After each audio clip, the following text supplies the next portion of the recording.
Hola a todos, hoy 2 de marzo. Hoy quiero retomar algo que compartí hace unos días en Único Conciencia Global y en un reel también en Instagram. Una conclusión a la que vuelvo una y otra vez, ya no solo en consultas, sino también en lo que observo en el día a día, ¿no? Que a veces los problemas no llegan para ser resueltos, sino para resolvernos. Solemos pensar que cuando aparece un problema hay que quitarlo del medio cuanto antes. Pero, ¿y si en algunos casos el problema no viene a desaparecer, sino a ponernos en evidencia? Porque hay momentos en la vida en los que lo que nos ocurre no viene solo a complicarnos, viene a mostrarnos algo de nosotros que todavía no habíamos mirado bien. Y es que no todos los problemas están ahí para que los soluciones, para que los solucionemos. Algunos aparecen para ver quién eres cuando no puedes resolverlos como siempre, porque están hablando de algo de ti, te están mostrando algo de ti, nos están mostrando algo de nosotros mismos. Y esto, por supuesto, no es una invitación a buscarle un sentido bonito al malestar, ni mucho menos, como ya expresé en el reel o en el artículo, a romantizar el dolor.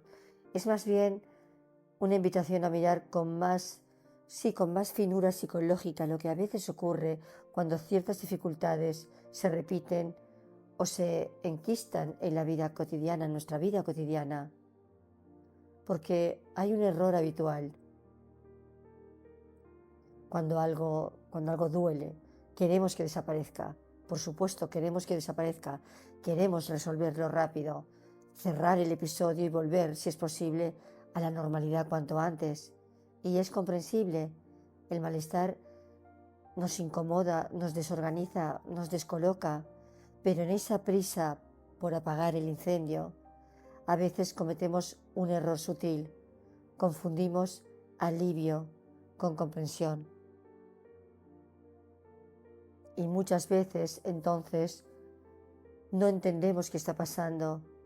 Queremos dejar de sentir ese dolor cuanto antes y no nos damos cuenta que ahí estamos perdiendo información muy valiosa, porque no todo lo que irrumpe en nuestra vida está ahí únicamente para ser eliminado. Algunas experiencias aparecen porque ponen en evidencia algo de nuestro funcionamiento interno que ya estaba pidiendo revisión. Y es cuando ese problema ya empieza a hablar de ti, cuando habla de nosotros. Momentos en el que si empezamos a darnos cuenta de algo que puede ser incómodo, y en ese momento el foco deja de estar solo en lo que está pasando y empieza poco a poco a desplazarse hacia cómo nos pasa. Porque mientras el problema se vive únicamente como algo externo, la experiencia suele sentirse como mala suerte, como injusticia, como repetición de algo incomprensible. Pero cuando uno se detiene a observar los matices, empiezan a aparecer patrones. Nos damos cuenta de patrones, esas pequeñas constantes, ¿no? Esas formas de reaccionar que se repiten, esas posiciones internas que se activan en momentos muy parecidos, y ahí el problema empieza suavemente a hablar también de nosotros, no para culpabilizarnos, tampoco para simplificar lo complejo, sino para abrirnos a la comprensión. El otro día una persona en consulta me decía, es que siempre acabo implicándome más que la otra persona en una relación. Y cuando se explora con calma, a veces aparecen movimientos muy consistentes. Esa tendencia a sobreadaptarte, esa dificultad para leer señales tempranas de no reciprocidad, ese miedo a retirarse a tiempo, esa confusión entre intensidad y vínculo. En estos casos, el problema ya no habla solo de a quién se elige, empieza a hablar de desde dónde se vincula la persona, desde dónde se está relacionando. Y también podemos ver el movimiento opuesto, que también me lo han expresado en consulta, personas que no se implican demasiado, sino demasiado poco, que se retiran pronto, que intelectualizan mucho lo que sienten, que mantienen el vínculo en un plano muy controlado, excesivamente controlado, y lo explican así. En cuanto noto que la cosa se pone intensa, algo en mí se enfría, o bien necesito pensarlo mucho antes de implicarme. Cuando se mira con más calma, no siempre se trata de falta de interés. A menudo aparecen otros elementos: alta necesidad de control emocional, incomodidad con la dependencia, miedo a perder la autonomía, tendencia a procesarlo todo en exceso desde lo cognitivo. Y en estos casos el problema no es el de implicarse demasiado, es el de retirarse antes de tiempo. Y aquí aparece algo muy interesante. Igual que algunas personas se acercan de más para no perder el vínculo, otras se alejan de más para no sentirse expuestos dentro de él. A veces el exceso de implicación protege del abandono y a veces el exceso de distancia protege de la exposición emocional.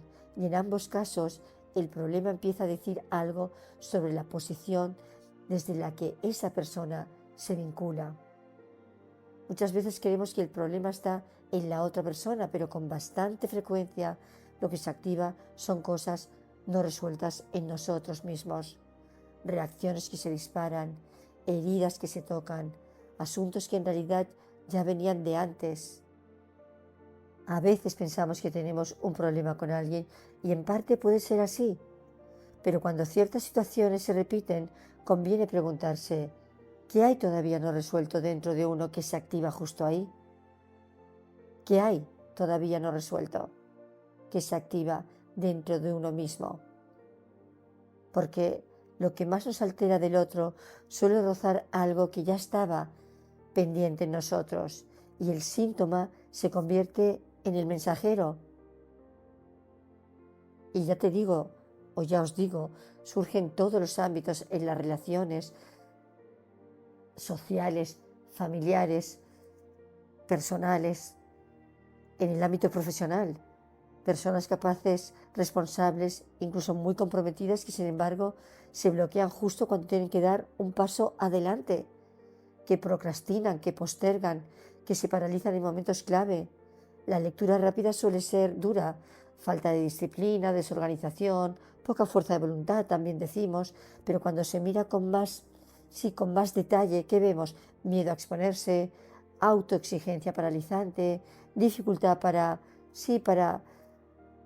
sostener el propio crecimiento. Y entonces el síntoma empieza a funcionar como un mensajero. Y esa dificultad lo que hace es poner al descubierto. Y cuando miramos los problemas desde esta perspectiva, ocurre algo como muy interesante.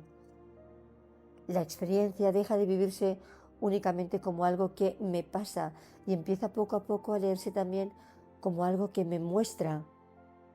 Muchas dificultades actúan como amplificadores, vuelven visibles zonas que en condiciones más cómodas permanecían relativamente silenciosas.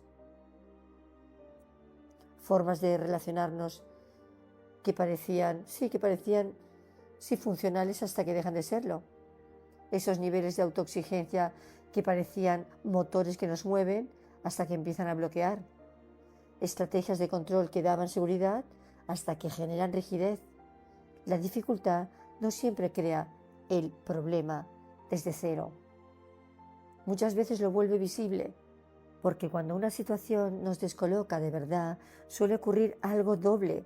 Por un lado, se hacen más evidentes nuestras zonas frágiles, pero, y esto es muy importante, también pueden activarse recursos que desconocíamos que teníamos dentro, que de repente descubrimos que somos capaces de adaptarnos, que podemos tolerar la incertidumbre, se abren nuevas formas de pensar,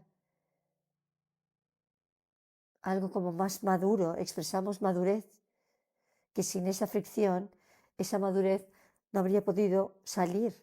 Y en lugar de expresar todas esas, vamos a llamarle cualidades que estaban ahí dormidas, ¿qué hacemos?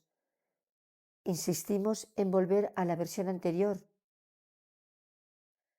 Es un intento insistente de volver exactamente a como uno estaba antes del problema, como si el objetivo fuera restaurar la versión previa sin más. Y a veces ese intento es precisamente lo que cronifica el malestar, porque no siempre es posible ni necesariamente, sí, ni necesariamente deseable volver, como lo diría, volver intactos al punto anterior, porque sin caer en simplificaciones, hay señales que invitan a mirar con más detenimiento cuando una dificultad se repite, cuando la intensidad emocional es desproporcionada, cuando aparece un bloqueo persistente sin causa externa clara, cuando la persona dice no entiendo porque siempre acabo aquí. Y entonces llega la dificultad, no para incomodar, no para incomodar, sino para que te reorganices. Y entonces la pregunta importante, como ya expresé en el reel, la pregunta no es cómo salgo de este problema, pasa a ser otra, que está intentando mostrarme sobre mí esta situación. Porque, como digo, hay situaciones que no llegan para destruirte, llegan para actualizarte, es una palabra que me gusta mucho, porque sí creo que la vida es en gran medida un proceso de actualización constante, pero no en el sentido de estar reinventándonos sin parar, más bien en el sentido de que la experiencia, si se elabora, nos va pidiendo pequeños reajustes, nos va empujando a afinar la manera en que pensamos, en que sentimos y en cómo nos relacionamos. Actualizarse en este sentido no es cambiar de identidad, es ir, sí, precisamente ajustando la propia posición interna a medida que la realidad y nosotros mismos vamos cambiando. Y esta necesidad de actualización, quiero añadir, no aparece solo a nivel individual, también lo vemos con toda la complejidad que esto implica en el plano social, en el plano político, en el plano cultural e incluso religioso. Hay momentos históricos en los que los sistemas se enfrentan a tensiones muy fuertes y con frecuencia el primer impulso que es intentar resolver el problema imponiendo más fuerza desde fuera. Pero no todos los conflictos se transforman así. No todos los conflictos se transforman así. A veces lo que el conflicto está poniendo en evidencia no es solo algo que hay que controlar fuera, sino ideas que se han quedado obsoletas, creencias que ya no dialogan bien con la realidad o normas que han perdido flexibilidad. Y mientras eso no se revise, el problema tiende a reaparecer de distintas formas, porque hay conflictos que intentamos resolver imponiendo cuando en realidad están pidiendo revisión. A veces nos encontramos con normas muy rígidas sobre cómo se debe vivir o cómo deben mostrarse las personas y no nombro ninguna situación concreta, aunque ya me imagino que sabéis por dónde voy, el conflicto se plantea únicamente en términos de imponer o prohibir, pero desde una posición o desde una lectura más psicológica, la pregunta de fondo suele ser otra. ¿Qué ideas han quedado congeladas? ¿Qué creencias han dejado de dialogar con la realidad viva de las personas? En fin, no me alargo más, que ya veis que me voy por las ramas con temas que personalmente me interesan mucho. Pero en el fondo todo esto sí tiene que ver con la conciencia, porque cuando hablamos de actualizar ideas, de revisar marcos rígidos o de preguntarnos qué parte necesita moverse, de lo que estamos hablando en realidad es de ampliar el nivel de conciencia con el que miramos lo que nos ocurre. Y repito, y quiero que quede muy claro, reconectando con el podcast de hoy, los problemas a veces no están para resolverse, sino para resolverte. No estoy diciendo que el problema sea bueno, pero sí hay muchas situaciones, y especialmente en las relaciones, que nos colocan delante de una pregunta incómoda. ¿Qué versión de mí aparece aquí?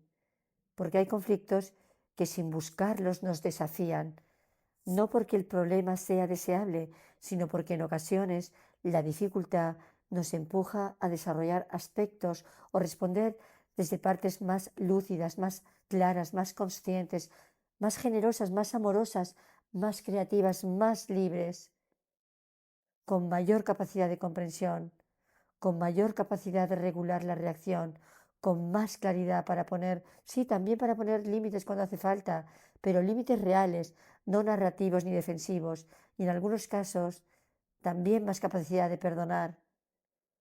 Y ahí aparece una pregunta honesta. En esta situación, ¿cómo puedo sacar lo mejor de mí? ¿Cómo puedo sacar lo mejor de mí? Porque es cierto, y para finalizar este podcast de hoy, es cierto que hay conflictos que ponen a prueba si somos capaces de responder desde esa versión más consciente de nosotros mismos. Y quizá ese sea uno de los movimientos más silenciosos y más nobles de la vida adulta, permitir que lo que vivimos vaya despertando lo mejor que somos capaces de ofrecer. Nos vemos el próximo lunes.